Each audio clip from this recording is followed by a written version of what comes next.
Hi everyone दोस्तों, जैसा कि आप जानते हैं हमने प्रीवियस वीडियो में बात किए थे कि सिमिलरिटी के बारे में और कॉन्ग्रुएंसी के बारे में। सिमिलर ट्रायंगल क्या होता है, क्राइटेरिया क्या होता है, सब कुछ बात किए थे। तो फिलहाल आज के इस वीडियो में बात करेंगे थ्योरम 6.1। और थ्योरम 6.1 को हम थेल्स थ्योरम भी कहते हैं, बीपीटी थ्योरम भी कहते हैं। बीपीटी का फुल फॉर्म क्या होता है? बीपीटी का फुल फॉर्म होता है बेसिक प्रोपोर्शनलिटी थ्योरम होता है, और इसी को हम लोग थेल्स थ्योरम के नाम से जानते हैं। थेल्स थ्योरम के नाम से भी जानते हैं। थेल्स थ्योरम के नाम से भी जानते हैं, बीपीटी थ्योरम के नाम से भी जानते हैं। ये इतना आप याद रखिएगा। यानी कि हम लोग 6.3 यानी कि थेल्स थ्योरम बीपीटी थ्योरम हम लोग प्रूव करना सीखेंगे इस पार्टिकुलर वीडियोज में। तो यार चलो हम लोग प्रूव करना सीखते हैं। और यार एक बात और मैं आपको बता दूं, इतना आसान है ना, दूध पीने मतलब बच्चा भी समझ जाएगा। बहुत ही आसान है, बहुत ही आसान तरीके से बताऊंगा मैं आपको। बहुत ही आसान है यार, कुछ मुश्किल टॉपिक नहीं है, मुश्किल कोई चीज़ नहीं है। तो यार देखो, सबसे पहले क्वेश्चन को, थ्योरम को हम लोग ध्यान से पढ़ते हैं। ठीक है, ध्यान से हम लोग पढ़ते हैं। तो क्या लिखा है? If a line drawn parallel to one side of a triangle to intersect the other two side in distinct point, the other two side are divided in the same ratio। कुछ नहीं समझ में आया? सर के ऊपर से गया? कोई बात नहीं, फिर से समझते हैं। ये कह रहा है कि one side of a triangle, एक ट्रायंगल है तो हमने एक ट्रायंगल बना दिया, ए बी सी का एक ट्रायंगल बना दिया। इतना समझ रहे हैं हम? उसके बाद कह रहा है अगर एक लाइन ड्रॉ कर दिया जाए पैरेलल, अगर कर दिया जाता है, अगर parallel to one side of a triangle, एक साइड ऑफ ए ट्रायंगल को मतलब पैरेलल लाइन ड्रॉ कर दिया जाता है। इस प्रकार से पैरेलल लाइन ड्रॉ किया जाता है, डी हमने ड्रॉ कर दिया। ठीक है, उसके बाद क्या करता है? टू इंटरसेक्ट यानी कि कट करता है एक अदर टू साइड, यानी कि जब ये ड्रॉ किए तो कट किया, दो साइड में डिवाइड कर दिया। एक साइड ए हो गया और एक साइड ए हो गया। डिवाइड कर दिया कि नहीं कर दिया? डिवाइड कर दिया। इतना बात समझ रहे हो आप? ठीक है। डिस्टिंक्ट पॉइंट, डिस्टिंक्ट पॉइंट यानी कि निश्चित बिंदु पे कट कर दिया। इतना समझ रहे हो डिस्टिंक्ट पॉइंट तक? और डिस्टिंक्ट पॉइंट तक देख रहे हो, यहाँ पे कामा लगा हुआ है। कामा का मतलब, कामा के पहले का जितना दिया है आपको उतना सब गिवन है। गिवन यानी कि क्वेश्चन कह रहा है, हम भैया एक कह रहे हैं। ठीक है, ये चोट्टा कह रहा है कि यानी कि गिवन है मतलब दिया हुआ है। और दिन से यानी कि यहाँ पे दिन लिखा रहता है, यहाँ पे नहीं लिखा है, यहाँ पे दिन लिखा रहता है। और थ्योरम में और सारे थ्योरम में तो यहाँ पे द केवल लिखा है। तो ये वाला जो कामा के बाद वाला जो होता है पोर्शन, इसको हम लोग प्रूव करना रहता है। ये क्या कह रहा है? The other two sided are divided in the same ratio. और जो ये दो अदर साइड डिवाइडेड हुआ है, ये सेम रेशियो में हुआ है। रेशियो नहीं जानते हैं तो आप, मैंने आपको इंट्रोडक्शन वाली वीडियोज में बताया था ट्रायंगल की, उसको देखने से क्लियर हो जाएगा। यानी कि ये रेशियो जो है सेम रेशियो में डिवाइड हो जा रहा है। ठीक है, यही कह रहा है। और सबसे पहले प्रूफ में मैं आपको ट्रिक बताता हूँ कैसे करना रहता है प्रूफ वाले में। सबसे पहले प्रूफ में हमको सबसे पहले गिवन लिखना रहता है, उसके बाद टू प्रूफ, क्या प्रूफ करना है, उसके बाद नीचे से प्रूफ लिख करके हम लोग स्टार्ट करते हैं, प्रूफ वाला सेक्शन को प्रूफ करते हैं। इतना बात समझ रहे हो? हाँ समझ रहे हैं भैया। तो यहाँ से हम लोग स्टार्ट करते हैं। तो सबसे पहले हम लोग गिवन लिखेंगे। ठीक है, गिवन, गिवन हमारा क्या क्या दिया है? क्या क्या दिया है गिवन हमारा? कि एक ए बी सी एक ट्रायंगल है, उसमें एक इंटरसेक्ट, ये डी ही इंटरसेक्ट कर रहा है, दो डिवाइडेड दो भागों में बांट दे रहा है। ठीक है, यानी कि एक ट्रायंगल है, गिवन क्या है? ए बी सी ट्रायंगल है। और क्या है? डी ई पैरेलल है किसके? बी सी के। ये हमारा गिवन है। गिवन है ना इतना? अब गिवन लिख दिए। अब यहाँ पे टू प्रूफ, प्रूफ क्या करना है? ये लिखेंगे टू प्रूफ। ठीक है, प्रूफ क्या करना है भैया? तो प्रूफ देखो, the other two side divided in the same ratio, यानी कि रेशियो को प्रूफ करना है हम लोग को। क्या करना है? रेशियो को प्रूफ करना है। पैरेलल हम लोग को गिवन दिया है, कह रहा है कि रेशियो को हमको प्रूफ करके बताओ इक्वल है कि नहीं है। ठीक है, ए डी वाला और डी ई, यानी कि ए वाला A D upon D B equal to A E upon E C, A E upon EC। EC को कह रहा है कि प्रूव करके बताओ इक्वल है कि नहीं है। असल में तो इक्वल है, यानी कि जब कोई भी ट्रायंगल में एक पैरेलल लाइन होगा तो जो जो रेशियो होगा उसका डिवाइड होगा दो भागों में तो इक्वल होगा, वो है इक्वल होगा, ठीक है, लॉजिकली इक्वल होगा। लेकिन ये कह रहा है कि भैया हम प्रूव करके बताओ, वैसे हम नहीं मानेंगे, प्रूव करके बताओ। तो ये हैं जैसे कि बाबू हैं, बाबू सोना है, ठीक है, बाबू सोना सोना, ये कह रहे हैं हमको भैया मना के दिखाओ, मेरी सोना मेरी लोलो रो रहा है, मेरा सोना रो रहा है, बहुत ही रो रहा है ससुरा। अब इसको मनाएंगे, चुप करवाएंगे, ये नहीं मान रहा है, कह रहा है कि नहीं हमको प्रूफ करके बताओ तभी छुपाएंगे, तभी रोना बंद करेंगे। तो घबराओ मत बाबू, घबराओ मत, चलवा तो हमको प्रूफ कर बताएंगे हम लोग, मतलब तुमको सिद्ध करेंगे, तुमको मनाएंगे हम, कैसे बराबर हो, कैसे तुम बराबर हो, मनाएंगे हम तुमको, तभी तुम चुप होगे ना। हाँ तो मनाएंगे, don't worry my darling my sweet heart, don't worry, हमको प्रूव करके बताएंगे। तो आपको पता चल गया क्या प्रूव करना है, AD अपन DB, AE अपन EC, ये आपको सिंपल सा प्रूव करना है, इतना समझ गए। एंड देन यहाँ से हम लोग यहाँ से प्रूफ करके स्टार्ट करेंगे, प्रूफ करके स्टार्ट करेंगे।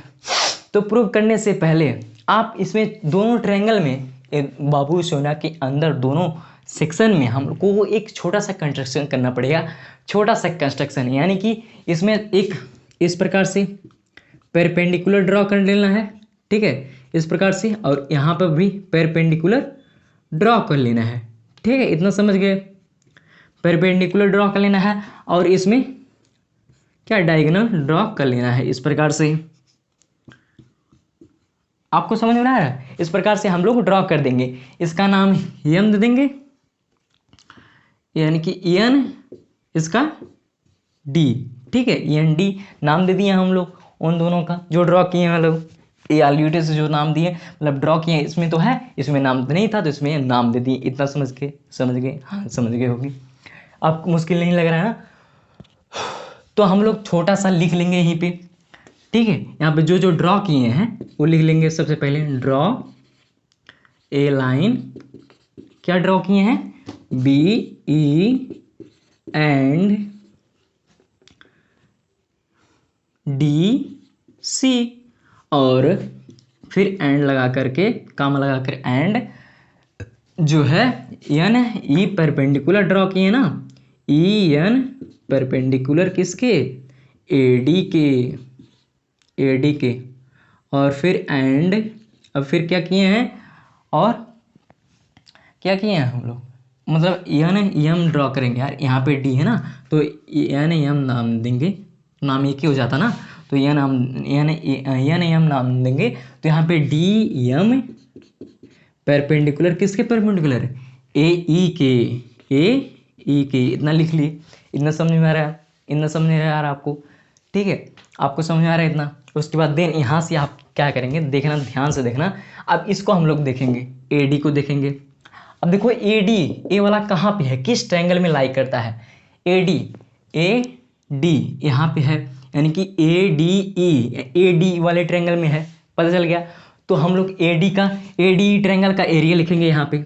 अब एरिया क्यों लिखेंगे अभी आपको पता चल जाएगा, ठीक है, एरिया, ठीक है, यहाँ से लिखते हैं हम लोग, थोड़ा स्पेस बच जाएगा, एरिया ऑफ, ठीक है, ट्रायंगल ADE। अब इसका फार्मूला क्या होता है, हाफ बेस इनटू हाइट, ये फार्मूला होता है, सबको पता है, ठीक है। तो हाफ, ठीक है, उसके बाद बेज, अब बेज क्या होगा, ADE का बेज क्या होगा, यानी कि ADE का बेज AD होगा, समझ रहे हो, मतलब इस ट्रायंगल का बेस AD ना होगा तो AD हम लोग लिख गए।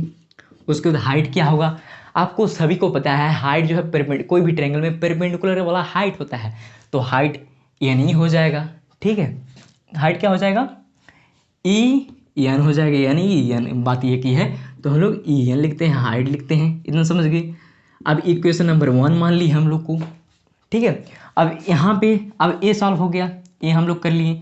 अब DP पे आओ, अब देखेंगे DB कौन से ट्रायंगल में है, तो यहाँ पे साफ साफ आपको दिख रहा है DB इस वाले ट्रायंगल में है, यानी कि बी ई डी वाले ट्रायंगल में है, इस वाले ट्रायंगल में है आपको बी डी दिख रहा है, इस वाले ट्रायंगल में दिख रहा है आपको B D E, B E D दिख रहा है, तो बी डी उस वाले ट्रायंगल में दिख रहा है बी ई डी में, तो लिखेंगे यहाँ पे area of triangle B E D, उसके बाद half into base into height,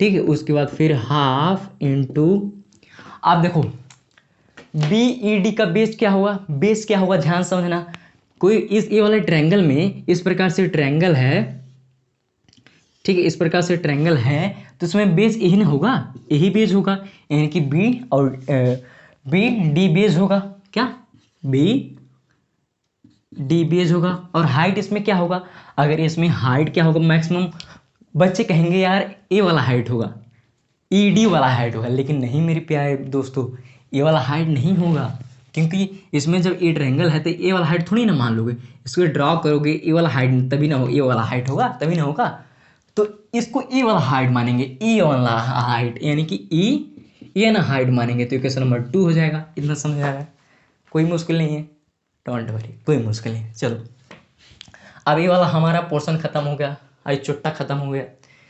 धीरे धीरे बाबू सोना मेरा मान रहा है, धीरे धीरे शांत, मतलब बहुत तेज रो रहा था, तो थोड़ा थोड़ा छुपा गया, कह रहा हाँ हाँ हाँ हम प्रूफ हो रहे हैं, थोड़ा छुपा रहा है, ठीक है। तो अब ये वाला इसको हम लोग इसको प्रूव करेंगे, ठीक है। ट्रायंगल में देखेंगे ए ई किस वाले ट्रायंगल में है, ए ई यानी कि इस वाले ट्रायंगल में है, ए डी ई ई, ठीक है, ये इस वाले ट्रायंगल में है, तो इसी ट्रायंगल को दोबारा हम लिखेंगे, ठीक है। फिर यहाँ से शुरू करेंगे, area of triangle A D E half into base into height, उसके बाद हाफ इंटू बेस। देखो ए ई डी यानी कि ए डी ई का बेस क्या है, सबसे पहले हम लोग ए वाला बेस लिए थे, तो अब इसको हम लोग बेस मानेंगे, यानी कि ए ई को बेस मानेंगे। एक सेकंड मेरा माइक गिर गया है, जगह लेते हैं, ठीक है। इसको क्या मानेंगे, अब ए ई को बेस मानेंगे ना, तो ए ई को हम लोग बेस मानेंगे, तो यहाँ से हम ध्यान से समझते हैं, ए ई को हम लोग बेस मानेंगे। अब ए ई बेस मान लिए। अब इसमें क्या हो जाएगा, परपेंडिकुलर यही होगा, तो डी एम परपेंडिकुलर हो जाएगा, डी एम परपेंडिकुलर होगा। ये 3 इक्वेशन हम लोग मांग लेंगे। यहाँ तक समझ में आ रहा है, हाँ समझ में आ रहा है, ये वाला हो गया।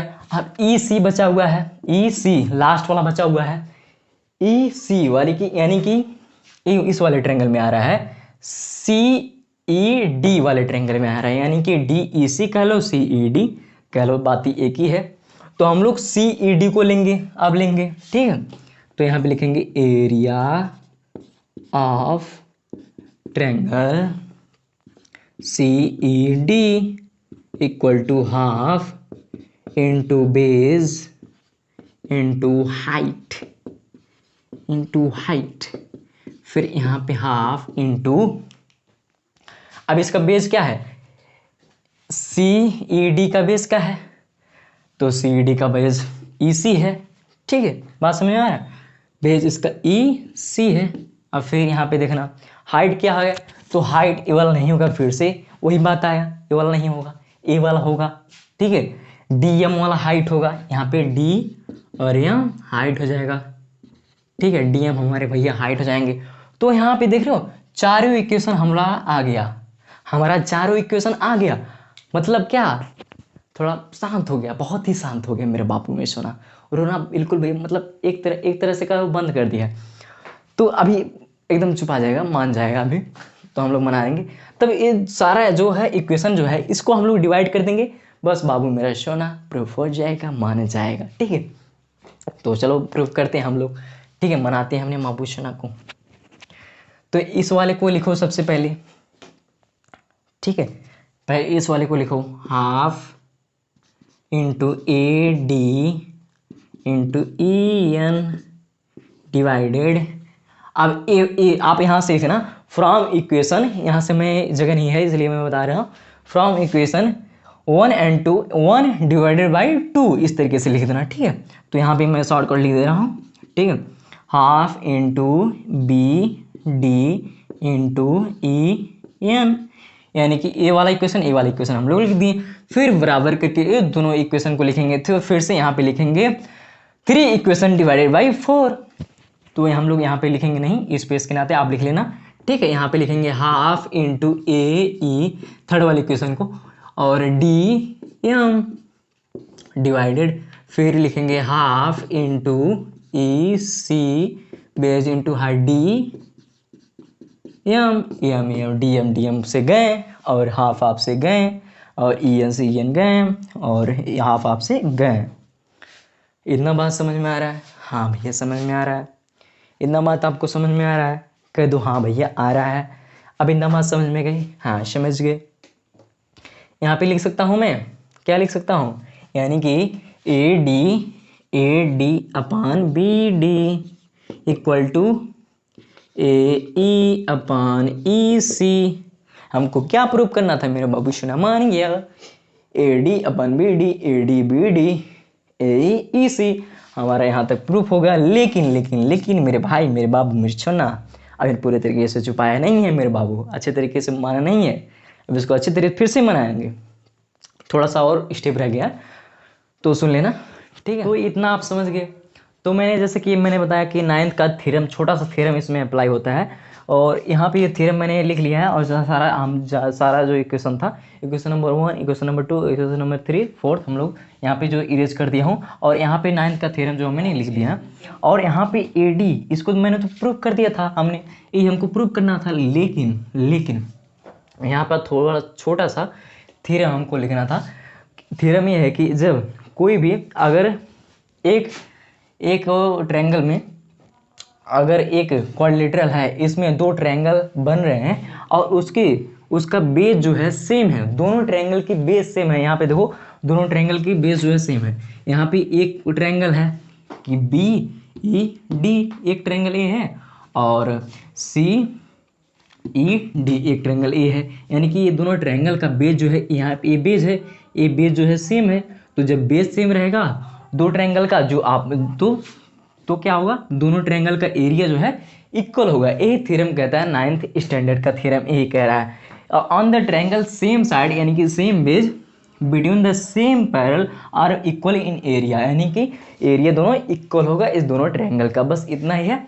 और बस मे भी अगर ए वाला नहीं लिखोगे तो वो तभी भी चलेगा, हमने प्रूव कर दिया था, ठीक है। हमने प्रूव कर दिया था कि ये जो है रेशियो है इस ट्रायंगल का जो है इक्वल है, तो हमने प्रूव कर दिया था। टू प्रूफ ए प्रूफ करना था, तो हमारा ये प्रूफ हो गया। थियस थ्योरम यानी कि बीपीटी थ्योरम प्रूफ हो गया। तो नेक्स्ट लेक्चर में हम बात करेंगे 6.2 थ्योरम की, और उसको जिससे कि कन्वर्ज कहते हैं, कन्वर्ज आप बीपीटी थ्योरम यानी कन्वर्ज थियस थ्योरम भी कहते हैं उसको। तो नेक्स्ट वीडियो में बात करेंगे। तो आज के लिए बस इतना है, तो मिलते हैं नेक्स्ट वीडियो में, तब तक के लिए जय हिंद।